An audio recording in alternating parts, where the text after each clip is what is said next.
Hello everyone, welcome to our YouTube channel. दोस्तों, हम लोग यूपी पीजीटी 2013 का क्वेश्चन पेपर स्टार्ट किए थे और जिसमें हम लोगों ने एक वीडियो देखा, यानी कि 1 to 10 क्वेश्चन कंप्लीट हुआ था। आज हमें क्वेश्चन नंबर 11 से स्टार्ट करना है, तो चलिए देखते हैं क्वेश्चन नंबर 11 क्या है। The correct order of ionic radii of Y3 plus and La3 plus and Eu3 plus and Lu3 plus, इसकी यानी ये आयंस गिवन है और इनकी जो है आयनिक रेडियाई का सीक्वेंस बताना है, चाहे डिक्रीजिंग ऑर्डर में चाहे इंक्रीजिंग ऑर्डर में। बट यहाँ ऑप्शन में अगर इंक्रीजिंग लिखा है तो आप इंक्रीजिंग कर देंगे, डिक्रीजिंग है तो डिक्रीजिंग कर देंगे, तो कोई दिक्कत नहीं है। अब सबसे पहले देखिए आप, ये एटरबियम है, ये आपका डी ब्लॉक में आएगा। किस में आएगा? ये आपका डी ब्लॉक में आएगा। बाकी के सारे ये आपके एफ ब्लॉक वाले हो जाएंगे। तो अगर आप वाई ट्रिपल प्लस में बात करेंगे तो इसमें जो होता है ये केवल 4 सेल होती हैं, यानी कि जो शेल होती है वो 4 होती है। बाकी अगर आप इन तीनों में बात करेंगे, जैसे कि La triple plus, Eu triple plus and Lu triple plus, तो इन सब में जो शेल होती है वो हो जाती है 5। तो सबसे पहली बात तो यही हो गई कि इसमें सबसे छोटी साइज जो होगी वो इसकी होगी, क्योंकि इसमें नंबर ऑफ सेल्स ही सबसे कम है। अब बाकी 3 में जब नंबर ऑफ सेल सबसे ज्यादा है तो अब आप समझिए यहां पे क्या होगा। लेंथेनॉइड सीरीज के अगर है तो लेंथेनॉइड कॉन्ट्रैक्शन होगा, और लेंथेनॉइड कॉन्ट्रैक्शन के लिए 2 चीजें रिस्पॉन्सिबल होती हैं। एक होता है जेड इफेक्टिव जो होता है, और दूसरा होता है शील्डिंग इफेक्ट। ठीक है, शील्डिंग इफेक्ट जो होता है और जेड इफेक्टिव, ये 2 फैक्टर्स होते हैं which are responsible for lanthanoid contraction. तो लेंथेनॉइड कॉन्ट्रैक्शन आप पीछे देखे हैं, हम लोगों ने किसी क्वेश्चन में पूरा अच्छे से बात किया था। तो अगर यहाँ पे देखिए तो जैसे जैसे हम लेफ्ट टू राइट मूव करेंगे लेंथेनॉइड कॉन्ट्रैक्शन होगा, यानी कि साइज जो होगी वो डिक्रीज करेगी। तो साइज डिक्रीज अगर कर रही है तो देखिए LaEu देन Lu, ये सही सीक्वेंस में लिखा हुआ है।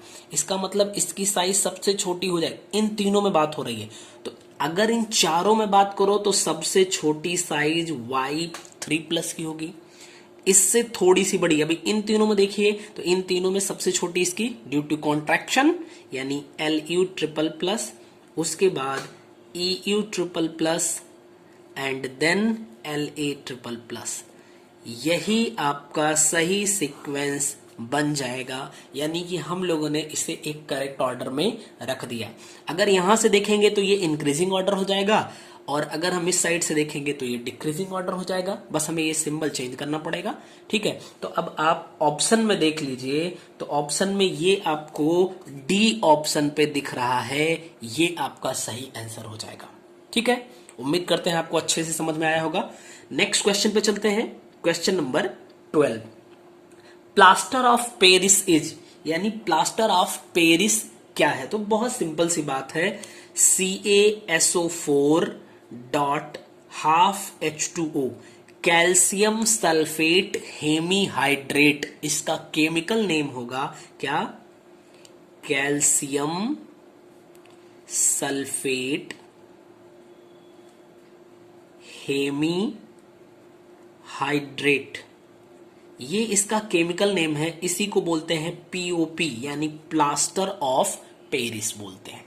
इसमें क्या करेंगे, अगर हम इसमें वाटर थोड़ा सा डिसॉल्व कर दें तो क्या होता है कि ये सेट हो जाता है और जिप्सम का फॉर्मेशन करता है, CaSO4 डॉट 2H2O। अब अगर यहाँ पे हाफ H2O था, यहाँ पे 2H2O बनाना है, इसका मतलब ये 3/2H2O रहा होगा। इसका नाम है जिप्सम। ठीक है, कैल्शियम सल्फेट डाइहाइड्रेट, इसको बोलते हैं हम जिप्सम। ठीक है, तो ये ऑप्शन आपको जहां पे लिखा होगा वही आपका सही जवाब हो जाएगा। अच्छा, एक बात और, हो सकता है कि ये जिप्सम को कई बार क्या करता है CaSO4 इसका होल ट्वाइस करता है और यहां पे H2O कर देता है, ठीक है। और चाहे कभी कभी होल ट्वाइस ना करके यहां पे 2 कर देगा और यहां पे डॉट लगा के H2O, तब भी कोई दिक्कत नहीं है। देखिए ये हाफ 2 था, इस 2 को इस साइड में भेज दो, यानी इसके एक मॉलिक्यूल पे वाटर का हाफ मॉलिक्यूल होगा। तो अगर इसके 2 मॉलिक्यूल ले लिया जाए तो वाटर का 1 मॉलिक्यूल हो जाएगा, यानी कि इसका आधा मॉलिक्यूल वाटर होगा, जितना ये होगा उसका आधा। तो ये भी कहीं कहीं पे लिखा हुआ मिल जाता है, तो आप उससे घबराएंगे नहीं, ठीक है। दोनों बात एक ही है, बस लिखने का थोड़ा सा तरीका अलग है। फिलहाल आपके ऑप्शन ए में यही गिवन है, CaSO4 डॉट हाफ H2O, तो यही आपका सही आंसर होगा। चलिए नेक्स्ट क्वेश्चन पे चलते हैं। नेक्स्ट क्वेश्चन है आपका question number 13। The removal of carbon particles from air is based on any one of the following principle, ठीक है, जिसमें आपको 4 ऑप्शन गिवन है। तो देखिए इसमें चारों ऑप्शन की जो बात की है, पहले ऑप्शन में है प्रेसिपिटेशन। क्या है? प्रेसिपिटेशन, ठीक। तो ये प्रेसिपिटेशन क्या होता है, अगर इस पे थोड़ा सा आप देखें तो प्रेसिपिटेशन है क्या, तो एक्वा सॉल्यूशन होगा कोई, ठीक है। तो एक्वा सॉल्यूशन यानी इन एक्वा सॉल्यूशन जो ट्रांसफॉर्मिंग अ डिसॉल्व सब्सटेंस, जो डिसॉल्व सब्सटेंस है, ठीक है, वो किसमें ट्रांसफॉर्म हो जाए, इनसॉल्युबल सॉलिड में। जैसे आप मानिए कि किसी लिक्विड में कुछ घोल के और रख दीजिए, मान लीजिए कि आप बालू थोड़ा सा लीजिए और वाटर में उसको घोल के रख दीजिए, और थोड़ी देर आप रखेंगे जैसे ही, तो धीरे धीरे जो सैंड के पार्टिकल्स है यानी बालू के कण, वो नीचे बैठ जाएंगे, उसको हम प्रेसिपिटेशन बोल सकते हैं। एग्जैक्टली वो नहीं होता है, थोड़ा सा ऐसा होता है सिस्टम इसमें कि जैसे हम बालू को देख सकते हैं, उसमें हम जो लिक्विड में यानी कि जो आपके पास लिक्विड है, एक्वस सॉल्यूशन है, उसमें जिस सब्सटेंस को आपने डिसॉल्व किया है वो डिसॉल्व रहता है। जब आप उसको कुछ टाइम के लिए छोड़ देते हैं तब वो सेट होता है, ठीक है। तो हम क्या कह सकते हैं, in aqueous solution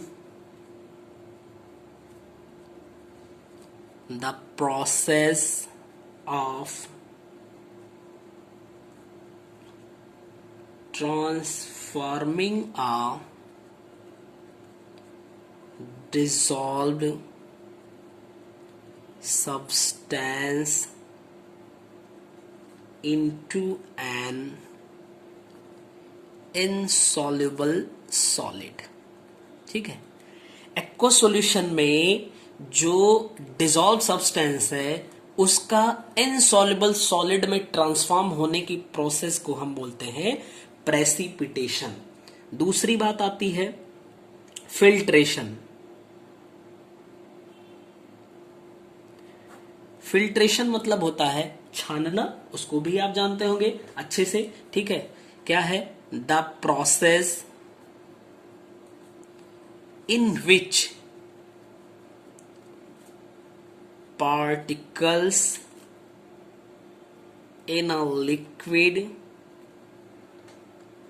or gaseous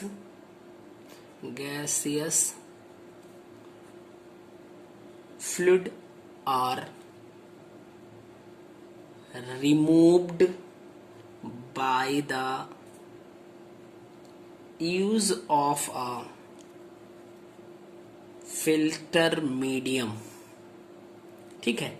यानी कि आप जो सोल्यूट पार्टिकल्स हैं जो कि डिसॉल्व्ड हैं उनको आप अलग करते हो, इसको फिल्ट्रेशन बोलते हैं, ठीक है। नेक्स्ट है इलेक्ट्रोफोरेसिस। क्या है?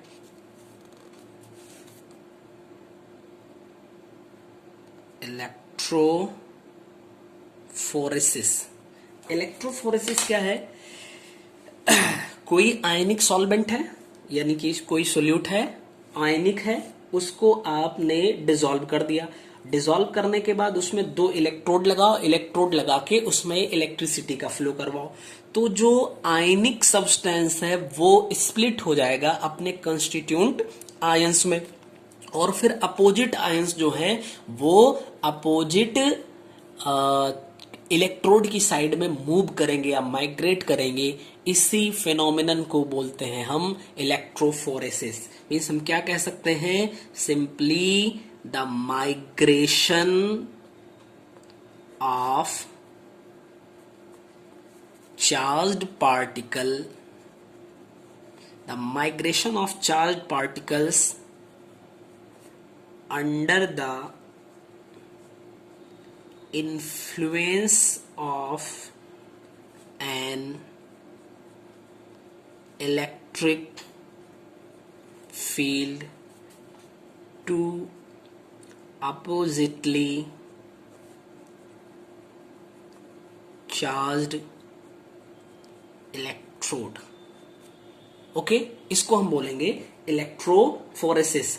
अगली बात आती है इलेक्ट्रोलिसिस। देखिए इलेक्ट्रोलिसिस में क्या होता है, इलेक्ट्रोलिसिस में जो आयनिक सब्सटेंस है खाली उनका डिकम्पोजिशन इलेक्ट्रोलिसिस होता है। जैसे इसी में समझिए, ये दोनों एक दूसरे से थोड़ा सा मैच कर रही हैं। कैसे, आपने एक लिक्विड ले लिया जिसमें कोई आयनिक सब्सटेंस डिसॉल्व है, आपने इलेक्ट्रोड लगाया, इलेक्ट्रोड से इलेक्ट्रिसिटी का फ्लो करवाया। जब आप इलेक्ट्रिसिटी से फ्लो करवाएंगे तो उस इलेक्ट्रिक फील्ड के इन्फ्लुएंस में जो आयनिक सब्सटेंस डिसॉल्व्ड है वो अपने आयंस में स्प्लिट होगा। इसको हम बोलते हैं इलेक्ट्रोलिसिस। सिर्फ ओके, यानी जो डिकम्पोजिशन हो रहा है आयनिक सब्सटेंस का इनटू सिंपल सब्सटेंसेस, उसको हम बोलेंगे इलेक्ट्रोलिसिस। और जब वो अपने कंस्टिट्यूएंट आयंस में स्प्लिट हो गया तो अब पॉजिटिवली चार्ज्ड आयन कैथोड की साइड में, नेगेटिवली चार्ज्ड आयन एनोड की साइड में मूव करेंगे। तो ये जो माइग्रेशन हो रहा है, इस माइग्रेशन को इलेक्ट्रोफोरेसिस बोलते हैं और इसके जो स्प्लिटिंग को हम इलेक्ट्रोलिसिस बोलते हैं। आई होप कि दोनों चीजें अच्छे से क्लियर होंगी। इसको भी देख लेते हैं। The process of charged particles under the influence of an electric field, नहीं, the process of charge particles under the electric fields, कुछ गड़बड़ कर दिया मैंने, ठीक है, चार्ज पार्टिकल्स नहीं, हमें ये गड़बड़ कर दिया हमने डेफिनेशन में थोड़ा सा, ठीक है, फिर से देख लेते हैं।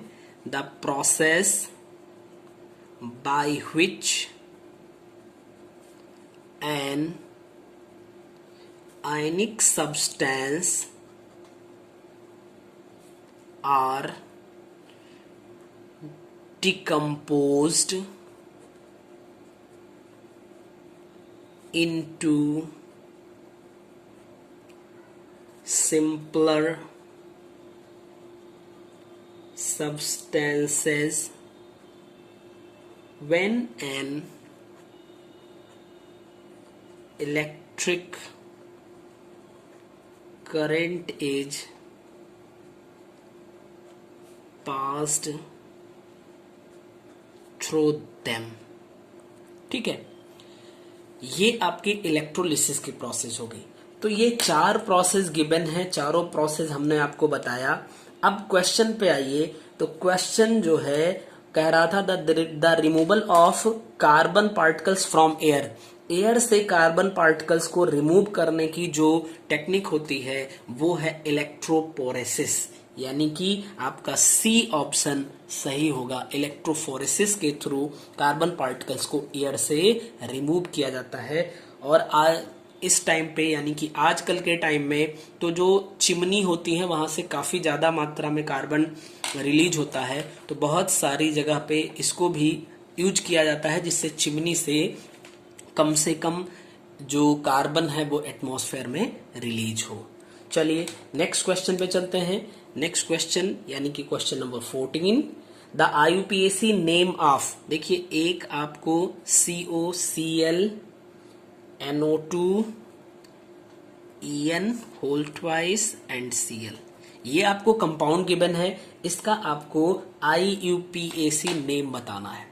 तो IUPAC नेम लिखने के लिए सबसे पहले मैंने आपको बताया हुआ है, फिर से देख लीजिए।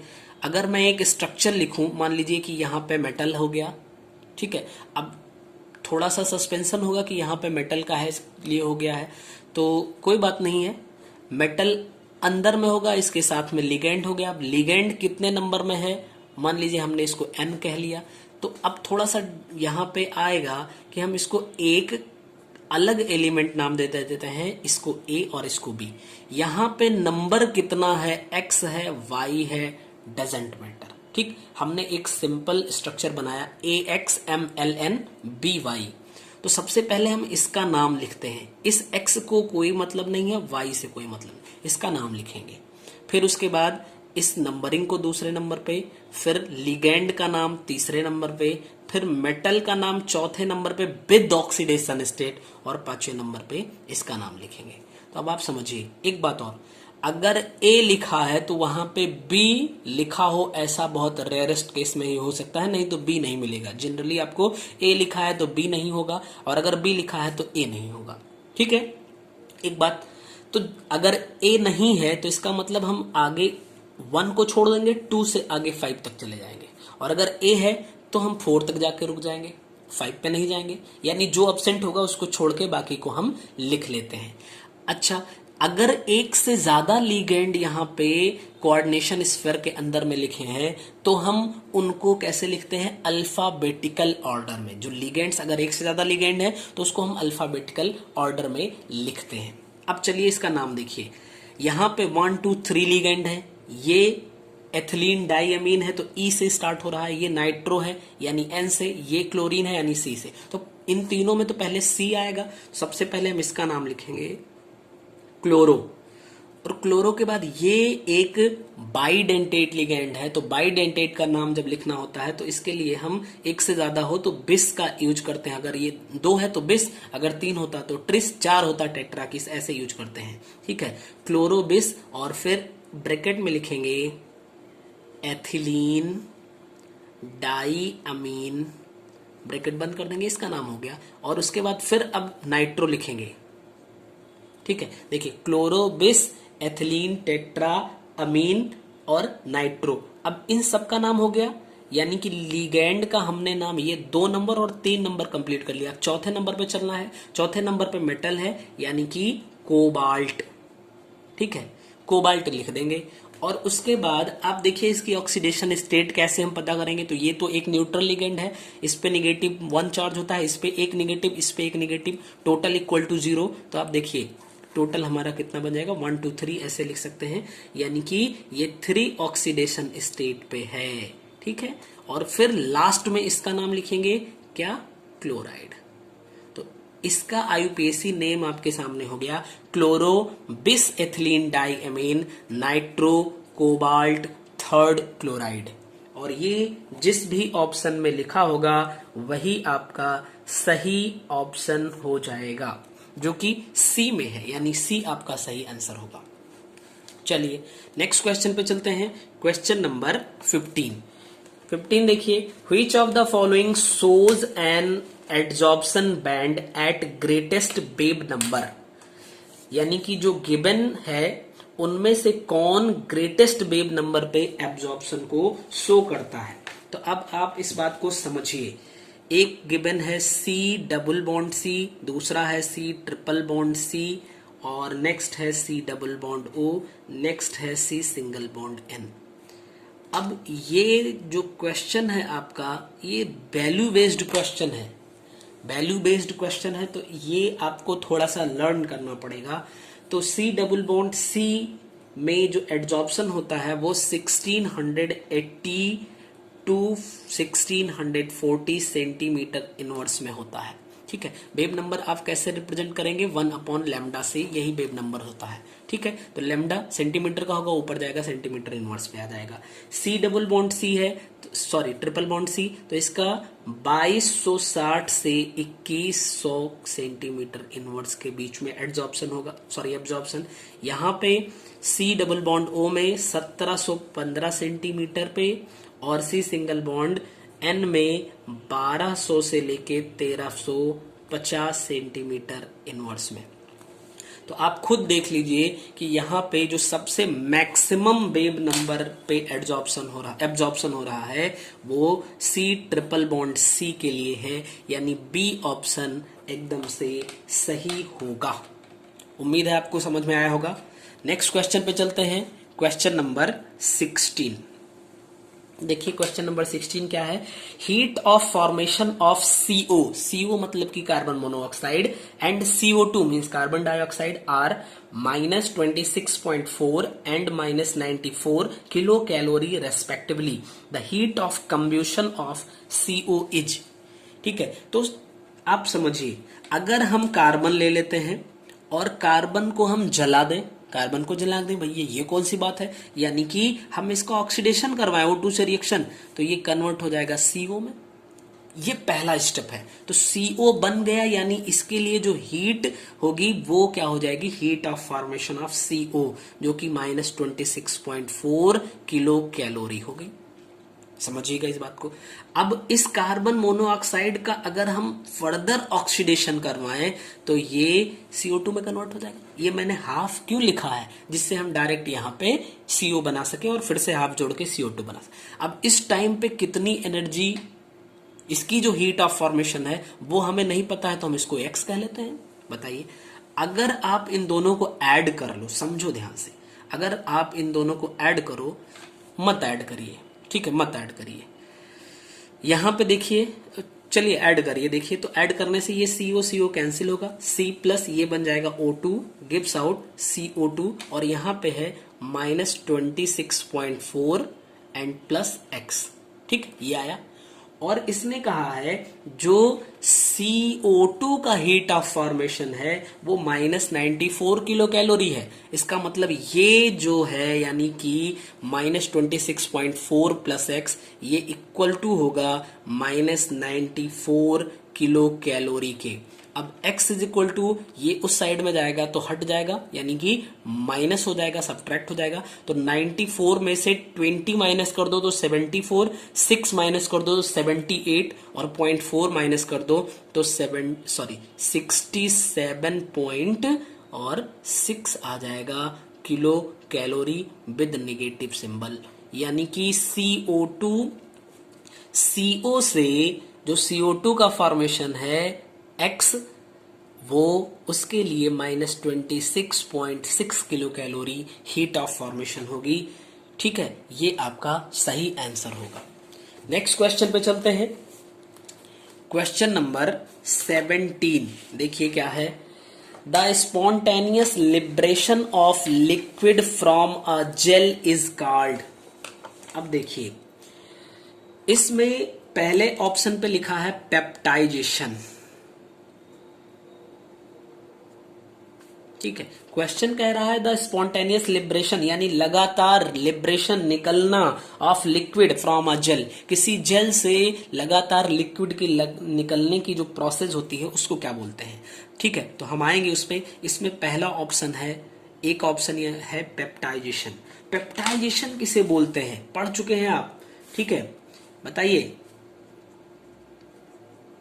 द प्रोसेस ऑफ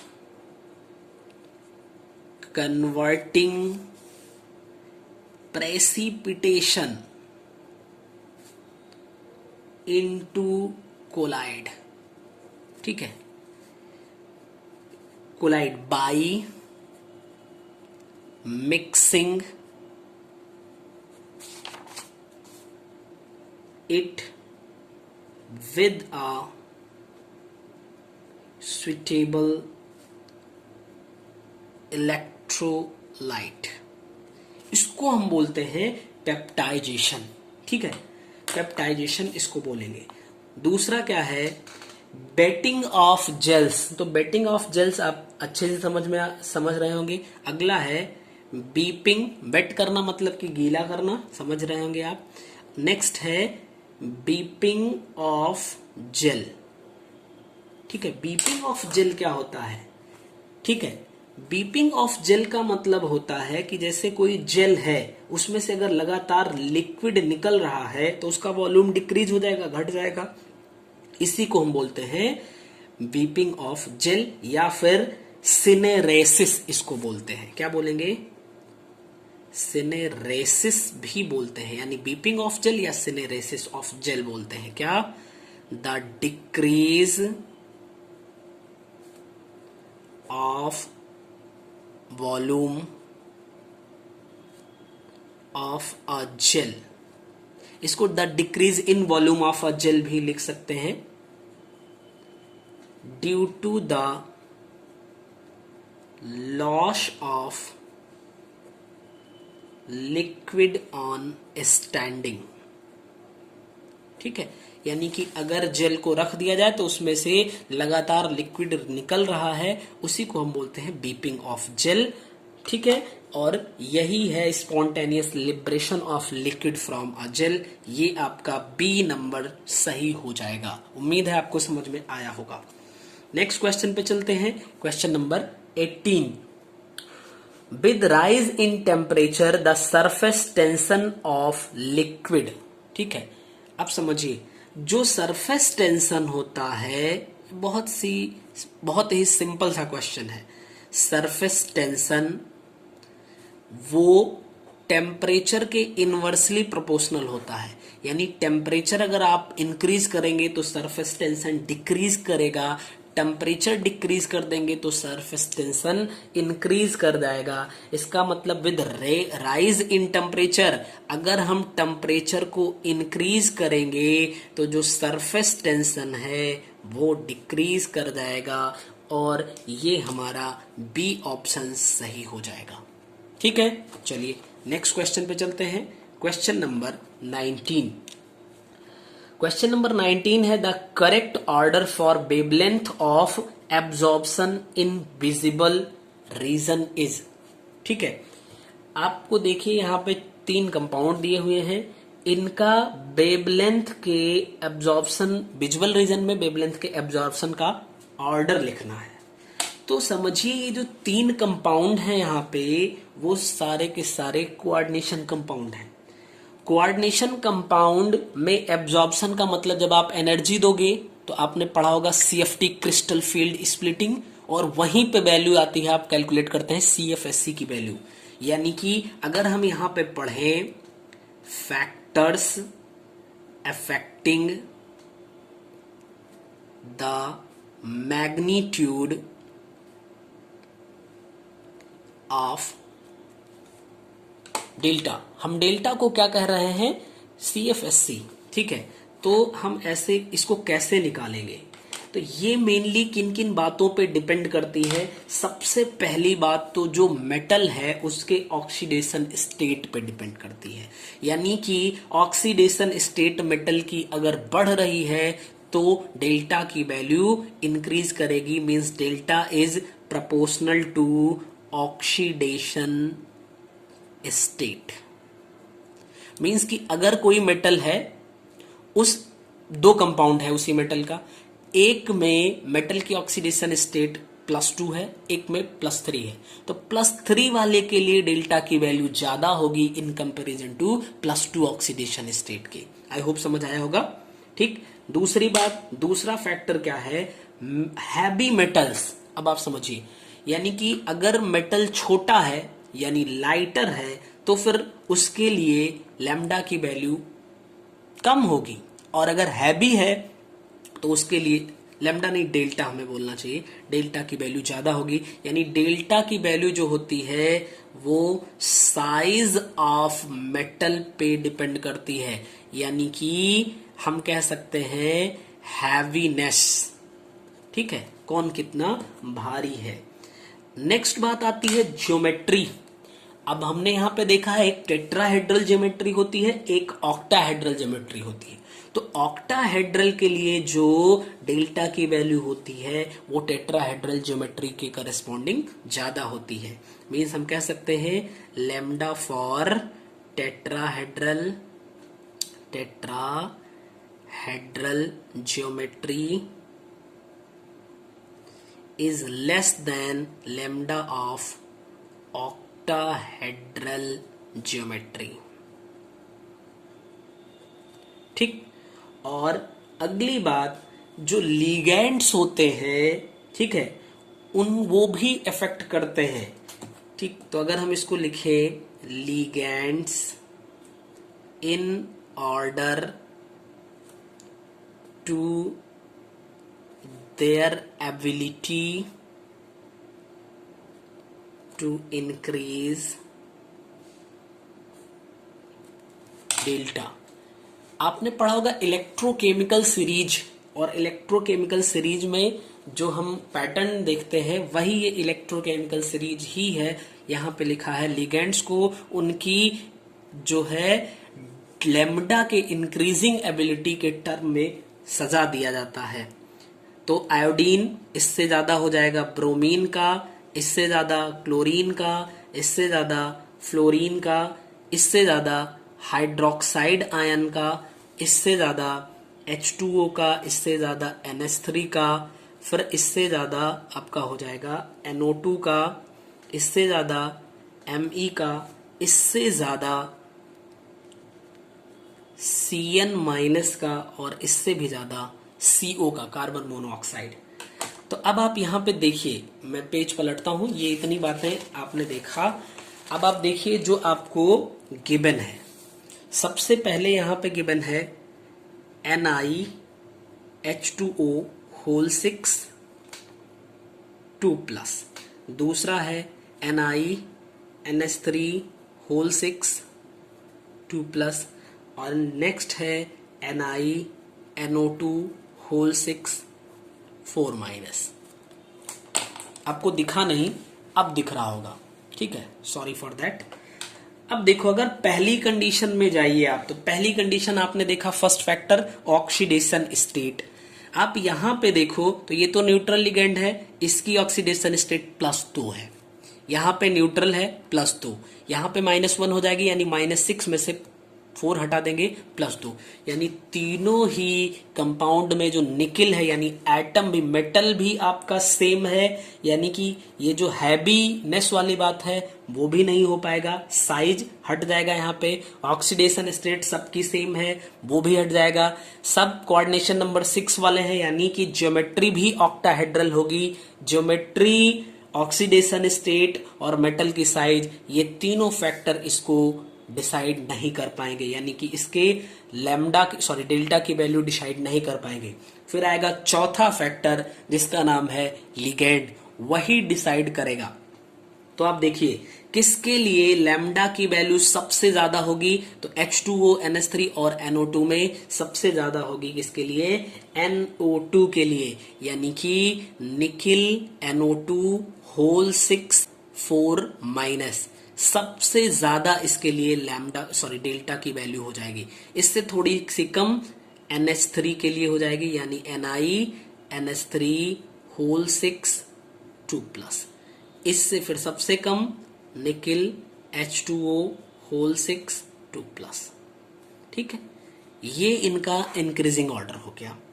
अब आप समझो क्या होता है, एनर्जी के लिए ये सीक्वेंस मिला, energy is equal to H nu, यानी कि Hc/λ, मतलब एनर्जी जो होती है वो लैम्डा के इनवर्सली प्रोपोर्शनल होती है। और यहाँ पे तो इसने वेवलेंथ के लिए ही पूछा था, तो जिसके लिए एनर्जी सबसे ज्यादा होगी उसके लिए वेवलेंथ कम हो जाएगी। इसका मतलब ये कंपाउंड अगर सबसे ज्यादा एनर्जी ले रहा है तो इसका मतलब ये कम वेवलेंथ में एब्जॉर्प्शन शो करेगा। तो अगर लैम्डा के टर्म में हम लिखें तो इसी को पलट के लिख देते हैं, यानी सबसे कम NiNO2 होल 6 4- का होगा, इससे थोड़ा सा ज्यादा निकिल एंड NH3 होल 6 2+, और सबसे ज्यादा निकिल H2O होल 6 2+ के लिए हो जाएगा। तो ये आपका लैम्डा के एड्जॉर्प्शन का इंक्रीजिंग ऑर्डर हो जाएगा। तो उम्मीद करते हैं आपको ये अच्छे से समझ में आया होगा। ये देखिए, ये आपका ऑप्शन नंबर ए ही है, ए ऑप्शन बिल्कुल सही हो जाएगा। नेक्स्ट क्वेश्चन पे चलते हैं, क्वेश्चन नंबर 20। क्वेश्चन नंबर 20 देखिए क्या है।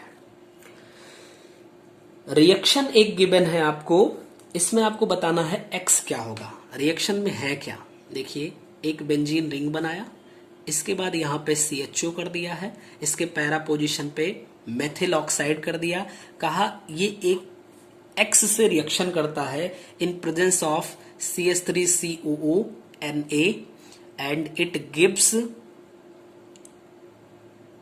मेथिल ऑक्साइड, और यहां पे CHO का COOH में कन्वर्जन हुआ, COOH में कन्वर्जन हुआ, तब तो ये ऑक्सीडाइजिंग रेजेंट है नहीं। ये मुझे लगता है इसमें कुछ गलत है, ठीक है, ये COOH नहीं होना चाहिए। यहाँ पे देखिए क्या होना चाहिए, हम ऐसे कर देते हैं, ऐसे कर देते हैं एंड देन COOH। ये थोड़ा सा इसमें मिसप्रिंटिंग है, ये क्वेश्चन को छापने में मिसप्रिंटिंग होगी हमें लग रहा है, ठीक है, क्योंकि अगर ये कंपाउंड नहीं बनेगा तब तो ये दिक्कत हो रही है। ये कंपाउंड बनने पे ये डायरेक्ट नेम रिएक्शन, जो कि हम लोग एक सीरीज चला रहे हैं, मैंने आपको पहले ही बताया है कि बड़े क्वेश्चन ऐसे होते हैं जो डायरेक्ट या इनडायरेक्ट पूछे जाते हैं, वो भी नेम रिएक्शन से, कभी नेम देके कभी इनडायरेक्ट। अब ये देखिए ये नेम रिएक्शन ही है बट इनडायरेक्ट पूछा, कौन सा रिएक्शन है ये, पर्किन रिएक्शन।